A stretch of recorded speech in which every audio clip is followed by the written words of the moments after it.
Elvis really enjoys Memphis, coming to Graceland here.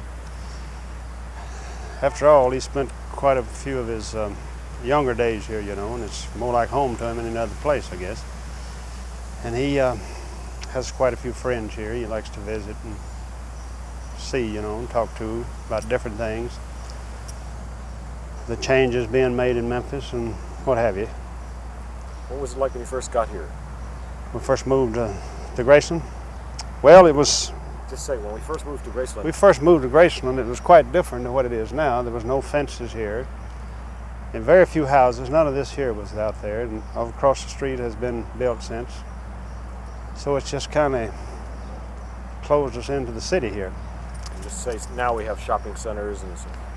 We have shopping centers and all types of restaurants and what have you out here now. It's just like being uptown.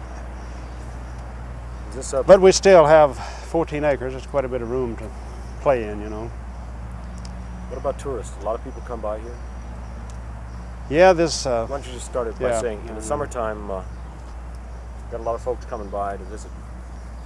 In the summertime, we have quite a few tourists coming through. They like to come up and take pictures of the house, you know. More so in the summer. Of course, there are a few come all through the year, you know. Sometimes we have a traffic jam down there on the highway with people stopping. Have to get the policeman out there to get it straightened out. Now change the shot. And then just say a couple months ago they named the street out front. Just a couple of months ago they renamed this highway out here in the name of Elvis Presley Boulevard, which was real good, you know, very great. This was Elvis's first big hit record, so Heartbreak Hotel. Is when he got the first gold record from. Sold over 1 million copies. That started it all off? Yeah, that seemed to get her rolling. That was 1956 after the first television show, the Jackie Gleason stage show. It just seemed to boom from that. How did it all begin? Did you ever expect Well, really, when he first got started, we had no idea what it would amount to, you know, of course. He made his first record just to try out, see how it would sound, and about 8 months later, they made one to be released, you know. And it seemed to just boom overnight. So after that, he was touring around in the South, like Texas, Arkansas, Mississippi. Then he went to Louisiana Hayride once a week on Saturday nights, and then from there to television, 56. What was that first recording session like? I mean, how did it all start? Well, it's kind of hard to remember everything that happened. It's been quite a while ago, you know, but he just went down to make a record to see, you know, just see how he would sound on wax.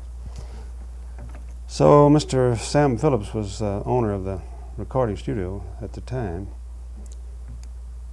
So he told him, he says, I want to get your name and address before you leave because I might use you, you know, something might come up. So about 8 months later, they called him one night and said, come down, I think we got something you can use.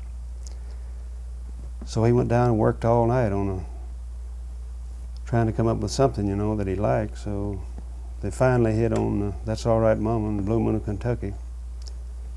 And it was released and it just boomed from that, you know. And what happened that night? They played the record? And yeah, this jockey by the name of Dewey Phillips had a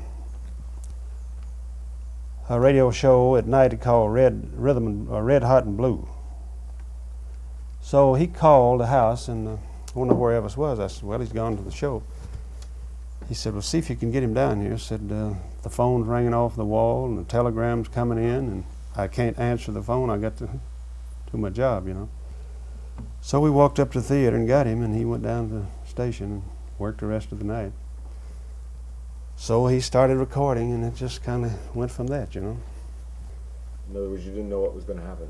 Had no idea what would really happen, you know. Had no way of knowing it would get as big as it is. How many records did he sell when he started out? You mean of this Sun label? How many singles did he sold over 1 million? How many albums sold over 1 million?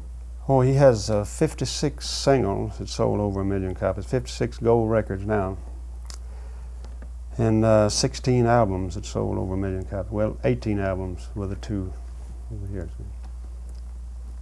56 singles and 18 albums, gold records. And what was it like for Elvis in those first days? He was kind of different from the rest of the guys, wasn't he? Well,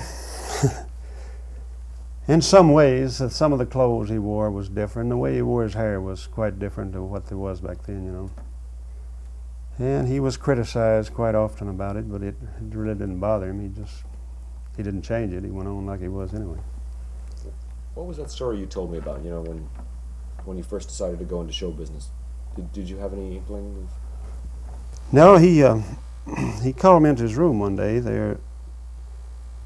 I believe it was shortly after he got out of high school, and he said, "I want to be an entertainer."